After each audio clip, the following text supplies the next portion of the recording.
Bonjour, chers amis. Nous en sommes rendus à la 6e et à la dernière émission avec le Père Yvan Mathieu. Retrouver le feu du prophète Élie. Accueillons-le. Bonjour tout le monde. Merci Alice de m'avoir si bien accueilli pour cette dernière émission. Alors, nous reprenons le cycle d'Élie et dans cette dernière émission, on va voir comment finalement le Seigneur va s'assurer que même si Élie ne sera plus là, il va y avoir une suite à sa mission. Mais avant cela, on peut un peu se décanter ce qui a été dit à la dernière émission. Là, c'était, je vous ai dit, à l'avant-dernière émission, la 4e, on avait été avec Élie, après l'histoire du barbecue sur le mont Carmel, là, on s'était rendu jusqu'au mont Horeb, c'est-à-dire le mont Sinaï, avec Élie. Puis on sentait qu'Élie, là, à cause de la menace de Jézabel, qui avait dit en termes polis, « Si je te pogne avant demain, je vais te tuer », il a eu peur, il s'est sauvé d'abord au sud, dans le royaume de Juda, et de là, il est allé vers le mont Sinaï. Puis là, il était déprimé, il a demandé la mort. C'était un cas de déprime. Et 2 fois, l'ange du Seigneur est venu le réveiller, l'a remis sur pied, lui a dit, mange un pain et bois de l'eau. Et puis on avait appris de cela que même quand on est un prophète de Dieu, quand on est aussi solide qu'Élie, il peut y avoir des moments dans notre vie où on a des moments de déprime. Il ne faut pas en avoir honte. C'est des moments difficiles, mais c'est des moments où il faut se rappeler que le Seigneur ne nous laissera pas seuls. Il a envoyé son ange à Élie. Souvent, il nous envoie des frères, des sœurs qui sont à côté de nous, qui nous prennent le temps de nous lever, de nous dire courage, de nous donner la nourriture dont on a besoin pour pouvoir continuer d'être debout et continuer d'avancer. Et au terme de grand pèlerinage, ce qui est beau, c'est que non pas qu'Élie a été en déprime, mais qu'au bout de sa déprime, il a été capable de rencontrer Dieu à nouveau et de découvrir le véritable visage du Dieu qu'il servait. Pour lui, Dieu, c'était le Dieu tout-puissant, plus fort que Baal, capable de faire mieux que Baal. En québécois ou en canadien français, on dirait de casser la gueule à Baal. Bon, ça, il l'avait fait avec le feu, là. Mais là, il va découvrir autre chose de son Dieu. Il va devoir se convertir à une nouvelle image de Dieu. La nouvelle image de Dieu, c'est quoi? Dieu n'était pas dans l'ouragan. Dieu n'était pas dans le tremblement de terre. Dieu n'était pas dans le feu.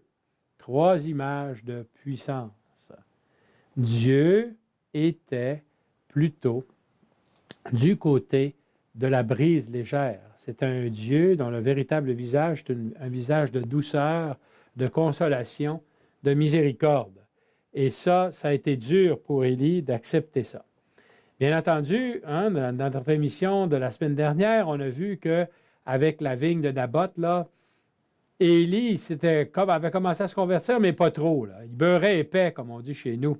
Quand il est allé dire, parce que tu as fait ça, tu vas mourir, mais lui, il en a mis un peu, il dit, tous tes descendants vont mourir, puis il en a ajouté pour Jézabel, les chiens vont te manger. En tout cas, même s'il était un peu converti, il y avait encore de la place à la conversion. On était loin de la brise légère.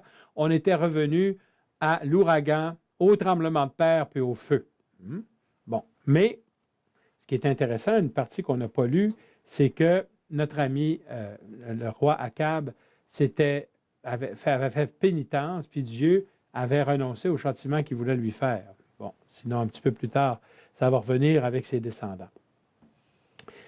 Là, ce qu'on va voir cet après-midi, c'est véritablement la suite des choses, c'est-à-dire comment Élie, instruit par Dieu, va se nommer un successeur. Et il faut se rappeler qu'après avoir rencontré la brise légère, Dieu lui avait dit à notre ami Élie, « Va, tu consacreras Élisée, fils de Shaphat, d'Abel-Méhola, comme prophète pour te succéder. » Et ça, on était au chapitre 19. Là, on est rendu au chapitre 21. La vigne de Naboth, c'est le chapitre 20. Chapitre 21, la fin du premier livre des rois. Et Élie va effectivement trouver Élisée. Alors Élie s'en alla, trouva Élisée, fils de Shaphat, en train de labourer. Il avait à labourer 12 arpents, il en était au 12e. Alors ça, c'est un petit détail, 12 arpents, c'est beaucoup de terre, mais c'est un chiffre très symbolique, 12. C'est les 12 tribus d'Israël.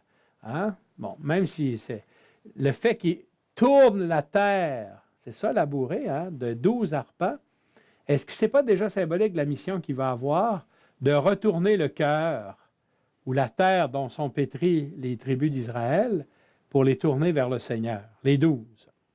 Intéressant, comme symbolique. Et là, notre ami Élie va faire quelque chose de bizarre. Il passe près de lui, puis il jette vers lui son manteau.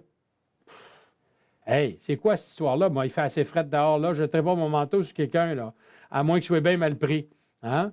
Alors, dans la Bible, il faut se rappeler que le manteau, c'est souvent la représentation d'une personne. Hein? Je vous donne 2 exemples tirés du Nouveau Testament. Lors de la transfiguration, le visage de Jésus est devenu rayonnant, mais ses vêtements sont devenus tout blancs aussi. Parce que dans la mentalité biblique, le vêtement, c'est l'image de ce qu'on est.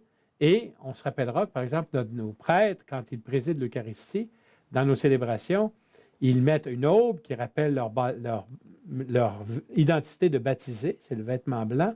Et par-dessus ça, ils mettent un vêtement d'une couleur différente, hein, d'abord une étole, ensuite une chasuble, qui sont des tabliers de service, hein, et qui leur rappellent et qui nous rappellent qu'ils sont là pour le service. Et c'est ce manteau-là qui leur représente l'autorité dont ils ont été revêtus par l'ordination.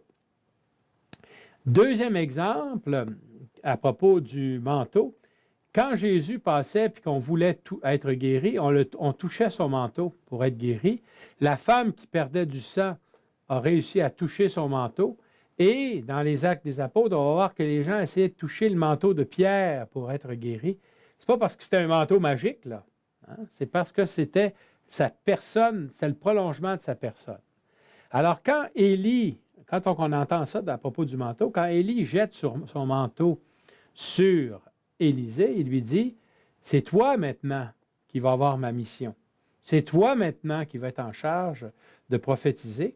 Et comme tu es en train de labourer 12 arpents, mais tu vas prophétiser pour les 12 tribus d'Israël. Élie a bien compris. Lisons la suite.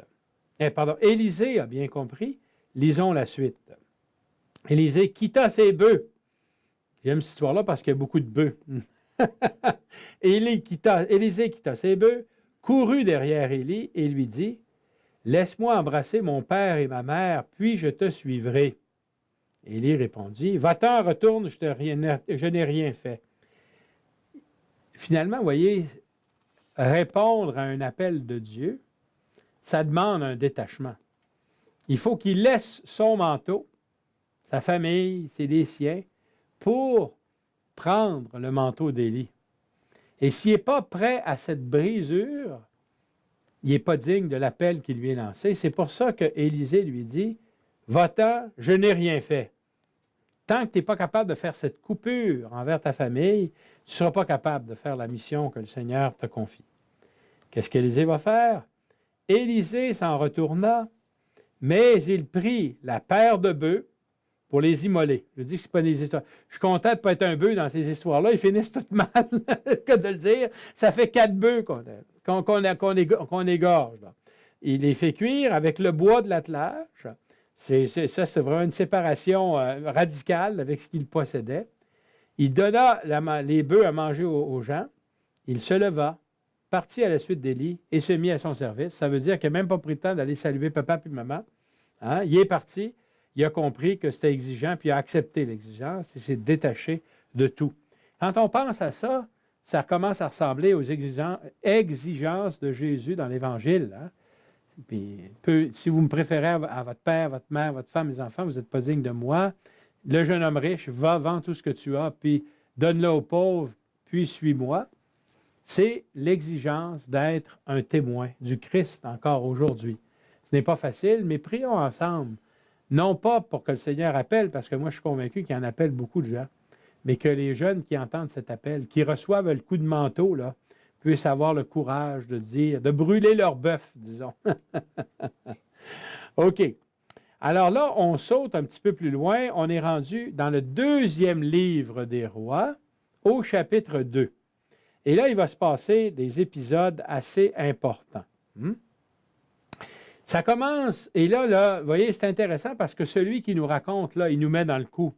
Il nous dit, je ne sais pas, des fois que moi j'invite quelqu'un à regarder un film avec moi, puis il se passe une scène, je dis, regarde bien, là, ça c'est important parce qu'à la fin, là, tu vas comprendre. Puis là, mes amis me disent toujours, mais t'es donc ben tannant, dis-nous pas ça, tu es un divulgacheur. Ça, c'est comme un de mes amis, il avait été voir le film de Titanic, là, celle dans laquelle elle chantait Céline Dion. Là.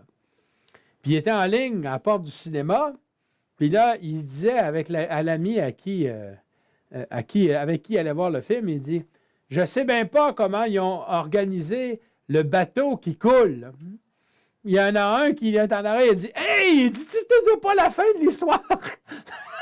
Comme s'il ne savait pas que le Titanic avait coulé, c'était pas pour rien. Alors, on a quelque chose d'un petit peu comme ça ici. Voici comment le Seigneur enleva Élie au ciel dans un ouragan. Alors, avant que l'histoire commence, là, celui qui raconte, le narrateur, il est un peu divulgacheur. Il nous raconte comment ça va finir. On sait que ça va finir de même. Mais pourquoi il nous le raconte? Il nous le dit toujours, le punch, c'est peut-être parce que c'est pas ça le punch. Puis il faut faire attention à autre chose quand on lit ce récit-là. Alors, lisons-le ensemble. Toujours au chapitre 2, verset 1, la deuxième partie. Ce jour-là, Élie et Élisée étaient partis de Gilgal. Alors, il vous dit qu'il en marche un coup, en tout cas. En tout cas, il devait avoir des bons jarrets, notre ami Élie. Là. Alors, Élie dit à Élisée, « Arrête-toi ici. Moi, le Seigneur m'envoie à Béthel. » Alors, il partait du nord, puis il s'en allait vers le sud. Élisée répliqua, « Par le Seigneur qui est vivant. » Alors, il dit, non, il aurait pu dire simplement, non, j'aimerais mieux marcher avec toi. Non, mais il fait une déclaration solennelle en invoquant le nom de Dieu, là. Par le Seigneur qui est vivant. Et par ta vie. Oh là, ça devient sérieux, hein? Je ne te quitterai pas. Autrement dit, je n'ai pas brûlé mes 2 bœufs pour rien. Il m'a te suivre jusqu'au bout. Ils allèrent tous deux à Béthel. Alors, Béthel, c'est à la frontière entre le royaume du Nord, Israël, et le royaume du Sud, Juda. Les frères prophètes de Béthel, ça veut dire ceux qui avaient sans doute été cachés dans la grotte tantôt, là. Il y avait d'autres prophètes, c'était comme une école de prophètes. Ils étaient à Béthel, ils sortent à la rencontre, non pas d'Élie, mais d'Élisée. Ils viennent voir ici, ils disent, quelque chose à dire en secret, là. Sais-tu, disent-ils, qu'aujourd'hui, le Seigneur va enlever ton maître au-dessus de ta tête? Élisée répond, oui, je le sais, taisez-vous. Je le sais très bien. Alors, ça veut dire qu'il a déjà commencé à être prophète. Il a compris ce que Dieu voulait faire, puis il comprend aussi que dans la démarche de notre ami Élie, Élie veut peut-être ménager, il dit, il y avait une belle amitié entre les deux, puis il voulait ménager Élisée pour pas qu'il le voie partir, pour qu'il ait le cœur brisé. C'est comme quelqu'un qui veut mourir tout seul, finalement. Verset 4. Élie dit de nouveau, « Arrête-toi ici. Moi, le Seigneur m'envoie à Jéricho. » Alors là, on traverse tout, Jérusalem, etc. On s'en va à Jéricho, au bord de la mer Morte. Puis, Et puis, Élisée répliqua encore, pas juste non, je vais y aller. Non, encore solennellement, puis avec force. Par le Seigneur qui est vivant et par ta vie, je ne te quitterai pas. Ce qui est intéressant, c'est que quand Élisée dit ça, là, Élie dit, hey, écoute, là, il aurait pu dire, écoute, là, c'est moi le boss. Tu vas m'écouter? Non. Quand il dit par le Seigneur qui est vivant, puis par ta vie, là, Élie ne s'astine pas trop. Il écoute, puis il sait que il a vraiment pris au sérieux de recevoir son manteau. Une troisième fois, on s'est compté, on a dû d'abord de Gilgal jusqu'à Béthel, ensuite de Béthel à Jéricho. Troisième fois, Élie dit à Élisée, « Arrête-toi ici, moi le Seigneur m'envoie au Jourdain. » Ça c'est moins loin, parce que Jéricho au Jourdain, c'est 4-5 km, c'est pas mal moins loin. Mais Élisée répliqua. Devinez qu'est-ce qu'il a répliqué? Même phrase que tantôt. Par le Seigneur qui est vivant et par ta vie, je ne te quitterai pas. Parce qu'il avait appris de son disque comme faux, ça sautait 3 fois. Puis là, on se serait attendu à ce que, arrivé sur le bord du Jourdain, il y a d'autres prophètes qui viennent le rencontrer pour lui dire, sais-tu que ton maître... Non, non, non, non. Hein? C'est arrivé quand il est arrivé à Béthel, c'est arrivé quand il est arrivé à Jéricho, je l'ai peut-être sauté, c'est ça, là. Les frères prophètes de Jéricho s'approchèrent d'Élisée et lui dirent, sais-tu qu'aujourd'hui le Seigneur va enlever ton maître au-dessus de ta tête? Et il disait, oui, je le sais, taisez-vous. C'est arrivé comme ça les 2 premières fois. Ils partent une 3e fois, même scénario. Puis là, on se serait attendu à ce que d'autres prophètes viennent voir Élisée et disent, hey, mon chum, Dieu va enlever ton maître au-dessus de ta tête, là. Mais il n'y en a plus. La 3e fois, il n'y a pas d'autres prophètes qui viennent. Et on nous dit simplement, ils continuèrent donc tous les 2. Ils ne rencontrent pas un autre groupe de prophètes. Cependant, 50 frères prophètes qui les avaient suivis s'arrêtèrent à distance, pendant que tous 2 se tenaient au bord du Jourdain. Alors, ils ont dit, on n'a pas commencé le film pour rien, on veut voir la fin du film, nous autres là. Qu'est-ce qui va se passer? Il y en a 50 qui regardent avec des longues vues. Hein? Ils amenaient un télescope pour voir ce qui allait se passer. Alors, ils arrivent devant le Jourdain et voici ce qui se passe. Élie prit son manteau. Ah, ça fait 2 fois qu'on entend parler du manteau. Tantôt, il a jeté le manteau sur Élisée. Il l'avait repris. Il roule le manteau. Pas comme déroule le rebord pour Tim Hortons. Non, il roule le manteau. Hein? Et il frappe les eaux qui s'écartèrent de part et d'autre. Alors, c'est un geste d'un symbolisme immense. Parce que, qu'est-ce que Moïse avait fait devant la mer morte quand les Égyptiens s'en venaient en arrière pour les zigouiller? Il a frappé la mer morte avec son bâton, et non pas avec son manteau. Et la mer morte, pas la mer morte, la mer rouge, pardon. La mer rouge s'est divisée en 2. Ils ont pu traverser à pied sec. Les Égyptiens sont traversés. La mer rouge s'est refermée sur eux. Eux, les Égyptiens, sont morts. Ensuite, ils sont allés au mont Sinaï, l'Alliance, etc. Vous voyez, c'est un geste qui rappelle la traversée de la mer Rouge par Moïse et les Hébreux dans l'Exode. C'est un geste qui rappelle aussi l'entrée en terre promise. Ça s'est fait à l'envers. C'était Josué qui avait amené, c'était les prêtres, les Lévites qui avaient amené l'arche d'Alliance. Ils s'étaient mis les pieds dans l'eau. Au moment où les pieds dans l'eau, le Jourdain a arrêté de couler, un barrage naturel. Les Hébreux, les Juifs ont rentré. Aussitôt qu'ils ont fini, les prêtres sont traversés, puis là, le Jourdain s'est remis à couler. C'est un miracle au moment de la conquête de la terre promise. Il se répète cette fois-ci seulement pour Élie et Élisée. Ils traversèrent tous 2 à pied sec. Là, on ne dit pas si on traversé, on saute à l'essentiel. Il y a un dialogue entre Élie et Élisée. Mais là, Élie ne dit pas, reste ici, là, tu vas prendre une bonne douche quand tu vas avoir fini, là où va passer. Non, non, non. Pendant qu'il passait, Élie dit à Élisée, dis-moi ce que tu veux que je fasse pour toi avant d'être enlevé loin de toi. Fascinant. Élie ne voulait pas le dire à Élisée pour ne pas trop le contrarier, mais à force d'entendre, de le voir à 3 étapes déjà, là, puis Élie, il savait bien qu'Élisée savait ce qui allait se passer. Puis tous les 2, sans le dire, ils savaient bien que c'était leur dernier moment ensemble. Et puis quand c'est un dernier moment ensemble, on dit, écoute, là, avant de partir, y a quelque chose que tu veux que je fasse pour toi? Et voici ce qu'Élie demande. Il ne dit pas, laisse-moi ton manteau, ça serait bien, c'est pas chaud dans le désert la nuit. Non, non, non. Il dit, Élie reprit. Élisée répondit, je suis au chapitre 2, du 2e livre des Rois, au verset 9.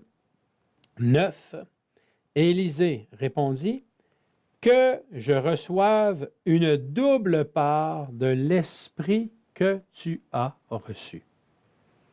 Double part de l'esprit. C'est intéressant parce qu'on ne savait pas, nous, on voyait Élie, travailler avec force, hein? Mais on ne savait pas qu'il avait reçu une part d'esprit prophétique. Et ça nous le rapproche encore de Jésus, parce que quand on voit, avant que Jésus arrive à Nazareth, là, on souligne qu'il a été conduit par l'Esprit Saint au désert, conduit par l'Esprit. Puis Luc souligne 3, 4, 5 fois que l'Esprit Saint conduit Jésus. C'est un rapprochement entre Élie et Jésus. Alors, Élie dit, « Ouais, tu demandes quelque chose de difficile, mon homme, là. » Comme dirait ma tante m'aurait dit ça. « Mon homme, tu demandes quelque chose qui est difficile. » C'est pas évident de donner deux parts d'esprit prophétique à Élisée. Mais voici, il y a une condition. Tu l'obtiendras. Ah, je vois déjà le sourire d'Élisée dans l'eau. Tu l'obtiendras si tu me vois lorsque je serai enlevé loin de toi. Si tu me vois. Alors, sinon, tu ne l'obtiendras pas. Là, j'ai l'impression qu'ils sont encore dans le milieu de l'eau. Mais là, on ne nous le dit pas, mais ils ont dû sortir de l'eau quelque part. Hein? Parce qu'au verset 11, je suis toujours deuxième livre des Rois, chapitre 2, verset 11, « Ils étaient en train de marcher tout en parlant, lorsqu'un char de feu, avec des chevaux de feu, les sépara. » Char de feu, ça commence à être... il y a beaucoup de feu et beaucoup d'eau dans cette histoire-là. Élie monta au ciel dans un ouragan, encore un ouragan. Bon. Élisée le vit. Si tu me vois, tu auras la double part de l'esprit. Et se mit à crier, mon Père, char d'Israël et ses cavaliers. Puis il cessa de le voir. Alors, la condition qui avait été posée, elle a été remplie. Qu'est-ce qui se passe? Élisée est tout seul, de l'autre côté du Jourdain. Il saisit ses vêtements, pas ceux d'Élie, là, les siens, et il les déchira en deux. Alors, dans un monde juif, là, c'est un signe de deuil, ça. On déchire les vêtements.